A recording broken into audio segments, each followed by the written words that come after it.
Ricky പോണ്ടിങ്ങും സംഘവും border Gavaskar ട്രോഫിക്കായി ഇന്ത്യയിൽ വിമാനമിറങ്ങി. പരമ്പരക്ക് തൊട്ടു മുമ്പ് ഹൈദരാബാദിൽ ഇന്ത്യൻ ബോർഡ് 11-മായി ഓസ്ട്രേലിയക്ക് ഒരു പരിശീലന മത്സരം കളിക്കാനുണ്ടായിരുന്നു.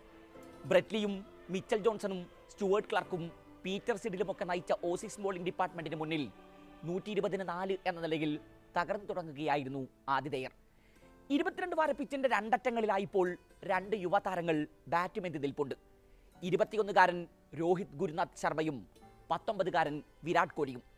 എല്ലാം പെട്ടെന്ന് തീർത്ത് മൈതാനം വിടാമെന്ന കണക്കുകൂട്ടലിലായിരുന്നു അപ്പോൾ ഓസീസ് ബോളർമാർ. എന്നാൽ ആ കണക്കുകൂട്ടലുകളെ മുഴുവൻ തെറ്റിച്ച് രണ്ട് ചെറുപ്പക്കാർ ക്രീസിൽ വീണുപോകാതെ നിലയുറപ്പിച്ചു. അടുത്ത 30 ഓവറിൽ ഇന്ത്യൻ സ്കോർ ബോർഡിൽ ഈ കൂട്ടുകെട്ടി ചേർത്തത് 146 റൺസാണ്. ടെസ്റ്റ് ക്രിക്കറ്റിന്റെ സ്വാഭാവികമായ പതിഞ്ഞ താളമൊന്നും ആ ഇന്നിംഗ്സുകളിൽ ആരും കണ്ടില്ല.